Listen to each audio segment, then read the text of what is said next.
Hi, എല്ലാവർക്കും സുഖമാണോ?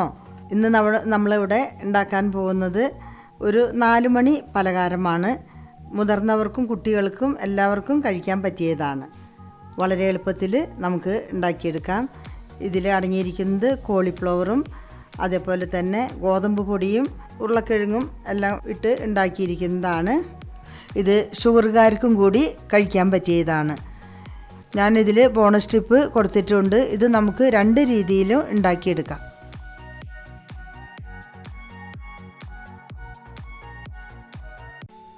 ഇതെങ്ങനെയാണ് ഉണ്ടാക്കാമെന്ന് നമുക്ക് നോക്കാം. ഞാനിവിടെ 2 കപ്പ് ഗോതമ്പ് പൊടിയാണ് എടുത്തിരിക്കുന്നത്. നേരിയ ചൂടുവെള്ളം നമുക്ക് ആവശ്യം പോലെ ഒഴിച്ച് കുഴച്ചെടുക്കാം. ചപ്പാത്തി പരുവത്തിൽ കുഴച്ചെടുക്കാം. ഇതേമാതിരി നന്നായി കുഴച്ച് നമുക്ക് ഒരു ബൗളാക്കി വയ്ക്കാം. ഇതൊരു 10 മിനിറ്റ് നേരം നമുക്ക് മാറ്റി വയ്ക്കാം. അപ്പോഴേക്കും നമുക്ക് നമ്മുടെ ഇതിൽ ചേർക്കാനുള്ള മസാല നമുക്ക് റെഡിയാക്കിയെടുക്കാം. ഇനി നമുക്ക് മസാല ഉണ്ടാക്കാൻ വേണ്ടി 2 ടീസ്പൂണ് ഓയിൽ ഞാൻ ഒഴിച്ച് കൊടുത്തിട്ടുണ്ട്. ഓയിലിലേക്ക് നമ്മളൊരു 1/4 ടീസ്പൂണ് കടുക്, 1/4 ടീസ്പൂണ് ജീരകം ഇട്ട് കൊടുത്തിട്ടുണ്ട്.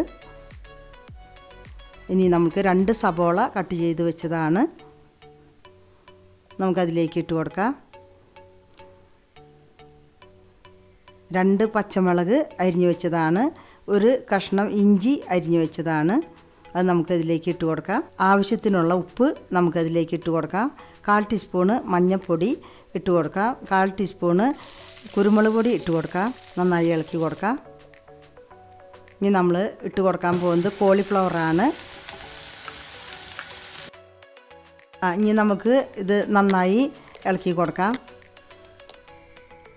നന്നായി മിക്സായി വരുന്നവരെ നമുക്ക് ഇളക്കി കൊടുക്കാം. ഇനി 1 ടീസ്പൂൺ ഗരം മസാലപ്പൊടി നമുക്ക് ഇട്ട് കൊടുക്കാം. നന്നായി ഇളക്കി കൊടുക്കാം. കുറച്ച് മല്ലിയില അരിഞ്ഞു വെച്ചത് നമുക്ക് ഇട്ട് കൊടുക്കാം. ഇനി 2 മിനിറ്റ് നേരം നമുക്ക് അടപ്പ് വെച്ച് ആവിയിലൊന്ന് വേവിച്ചെടുക്കാം. അങ്ങനെ നമ്മുടെ മസാല റെഡിയായി കഴിഞ്ഞു.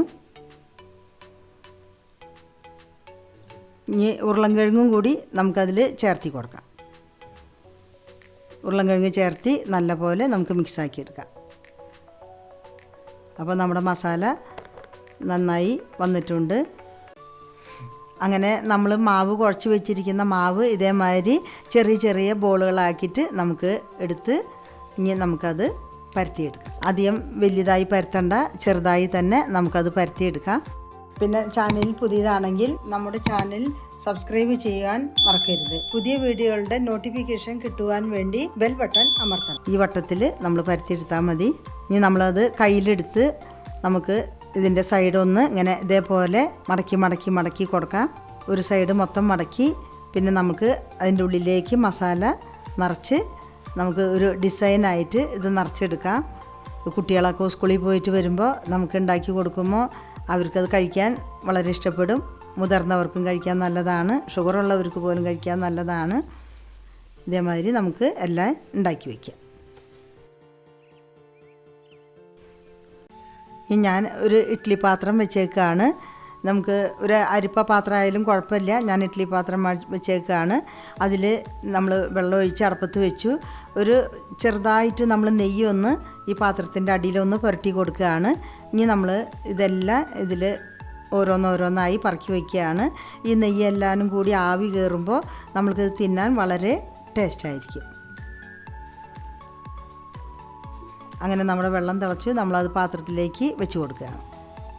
ഇനി അടപ്പ് വെച്ച് നമുക്കൊരു 3 മിനിറ്റ് നേരം ഇതിനൊന്ന് വേവിച്ചെടുക്കാം.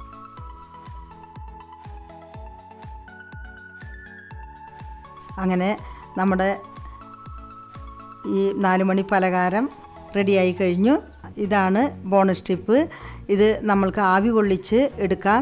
അതേപോലെ തന്നെ നമുക്ക് വറുത്തെടുക്കണവർക്കാണെങ്കിൽ എണ്ണ ചട്ടിയിലൊഴിച്ച് നമുക്ക് ഇതേമാതിരി വറുത്തെടുക്കാവുന്നതാണ്.